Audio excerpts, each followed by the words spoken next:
कमरा नंबर 408। ये कहानी है होटल के भूतिया कमरा नंबर 408 की।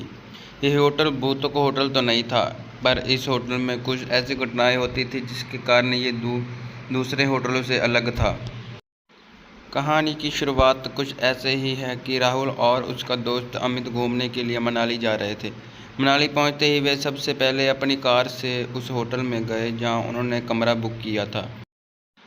वहाँ थोड़ा आराम करने के बाद वो दोनों घूमने निकल गए। रात होने के बाद जब वो वापस अपने होटल जा रहे थे, तभी खराब मौसम के कारण होटल जाने का रास्ता बंद हो गया था। रास्ते को सही होने में सुबह तक का समय लगने वाला था। राहुल और अमित ने सोचा कि अपने होटल तो आज रात जा नहीं सकते, इसलिए यहीं आसपास में किसी होटल में एक रात के लिए कमरा बुक कर लिया जाए और सुबह होते ही यहाँ अपने होटल चले जाएंगे। वो दोनों कमरे की तलाश में अपनी कार से इधर उधर होटल ढूंढने लगे। आसपास कोई इंसान भी नहीं दिख रहा था जिससे वो लोग किसी होटल का रास्ता पूछ सके। काफ़ी समय बीत जाने के बाद उन लोगों को एक बुढ़ा आदमी दिखा। राहुल ने अपनी कार रोक कर उससे होटल का रास्ता पूछा। बुढ़े ने एक और इशारा करते हुए होटल का रास्ता बताया। राहुल बुढ़े के बताए हुए रास्ते की तरफ अपनी कार लेकर चल दिया। कुछ देर चलने के बाद उन लोगों को एक होटल दिखाई दिया। राहुल और अमित ने चैन की सांस ली और होटल के अंदर चले गए। होटल के अंदर जाके उन्होंने काउंटर पर खड़े आदमी से रात भर रुकने के लिए एक कमरा मांगा। उस आदमी ने होटल के कुछ नियम बताए और एक कमरे की चाबी राहुल को दे दी। राहुल और अमित चाबी लेकर कमरे की ओर चल दिया। चाबी पर कमरे का नंबर लिखा था, कमरा नंबर 408। राहुल और अमित चाबी लेके कमरे की ओर चल दिए। होटल में हर मंजिल पे चहल पहल थी। इन दोनों को कमरा चौथा मंजिल पे था। वो मंजिल बिल्कुल सुनसान थी। खैर वो लोग इस बात पर ज़्यादा ध्यान नहीं दिए, उन्होंने तो यहाँ बस एक रात ही गुजारनी थी, इसलिए वो लोग अपने कमरे के अंदर चले गए। अंदर पहुँच के उन्होंने देखा कि ये उस कमरे में तो काफ़ी धूल है। ऐसा लग रहा था जैसे कोई सालों से वो कमरा बंद पड़ा हुआ है। वहाँ ना तो पीने का पानी था, ना ही नहाने। राहुल ने वहां पर रखे फ़ोन से होटल के स्टाफ को कॉल किया। कॉल किसी ने उठाया पर कुछ बोला नहीं। डरावनी सी हंसी के बाद कॉल कट गया। उसके तुरंत बाद ही वापस उसी फ़ोन पे कॉल आया। इस बार होटल के स्टाफ ने कहा, सर आपने कॉल किया था, बताइए हम आपकी क्या मदद कर सकते हैं। राहुल ने जवाब दिया, आपने हमें ये कैसा कमरा दिया है, ना यहाँ पीने का पानी है और ना ही नहाने का। चारों तरफ सिर्फ धूल ही धूल है। आप जल्दी से यहाँ आइए और ये सब सही करवाइए। स्टाफ ने इस बात की माफ़ी मांगी और कमरे का नंबर पूछा। राहुल ने जवाब दिया, कमरा नंबर 400।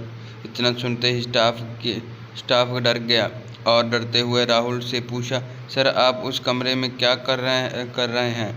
राहुल ने चिल्लाते हुए कहा, यह क्या मजाक चल रहा है, आप लोगों ने ही तो मुझे इस कमरे की चाबी दी थी। स्टाफ सहमी आवाज़ में बोला, सर जितनी जल्दी से जल्दी हो सके आप उस कमरे से बाहर निकलिए और नीचे आइए। राहुल ने पूछा, पर क्यों। स्टाफ ने तुरंत जवाब दिया, सर सवाल बाद में पूछ लेना, बस अभी आप वहां से बाहर निकल जाइए, वहां आपकी जान को खतरा है। इतना सुनते ही राहुल और अमित कॉल कट करके कमरे से बाहर निकलने के लिए दरवाजे की तरफ जाने लगे। तभी किसी ने दरवाज़ा खटखटाया। राहुल ने पूछा, कौन है, पर बार बार पूछने पर भी कुछ आवाज़ नहीं आई। तभी उस रूम की लाइट चली गई। राहुल और अमित अब समझ गए थे कि ये भूत प्रेत का मामला है। वो दोनों काफ़ी डर चुके थे। तभी बाहर से आवाज़ आई, सर आपने कॉल किया था सफाई और पीने के लिए पानी के लिए, मैं वह ठीक करके आया हूँ। और फिर डरावनी सी हंसी के फिर से सन्नाटा छा गया। तभी फिर से कमरे में रखे फ़ोन पर कॉल आया। राहुल ने कॉल उठाया। कॉल स्टाफ का था। उसने कहा, सर अभी तक आप उस कमरे से निकले क्यों। राहुल ने जवाब दिया, नहीं, कमरे के बाहर एक होटल का स्टाफ आया है जो कह रहा है कि वो सफाई और पीने पानी ठीक करने आया है। इतना सुनते ही होटल के स्टाफ ने राहुल से बोला, सर कुछ भी हो जाए आप दरवाज़ा मत खोलना, अगर आपने दरवाज़ा खोला तो आपकी मौत भी हो सकती है।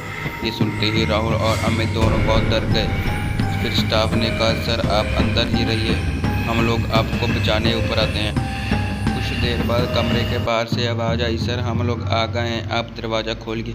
साथ में कुछ और लोग भी आवाज़ आ रही थी, इसलिए राहुल और अमित ने दरवाज़ा खोल दिया। उन्होंने देखा सामने सच में होटल का स्टाफ ही था। दोनों ने चैन की सांस ली। फिर सभी लोग वहाँ से जल्दी ही नीचे आ गए। राहुल ने काउंटर पर देखा पर वहाँ पर कोई दूसरा स्टाफ था जिसने राहुल को चाबी दी थी, वो कहीं नहीं दिखा।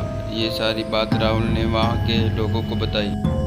उन लोगों ने राहुल से कहा, सर आपको जिसने चाबी दी थी वो भी पहले इस होटल में काम करता था, पर अचानक से एक दिन कमरा नंबर 408 में रहस्यमय तरीके से उसकी मौत हो गई। तब से उसकी आत्मा इसी होटल में रहती है, पर वो बस उन लोगों को परेशान करती है जो 408 कमरा के बाद जाते हैं।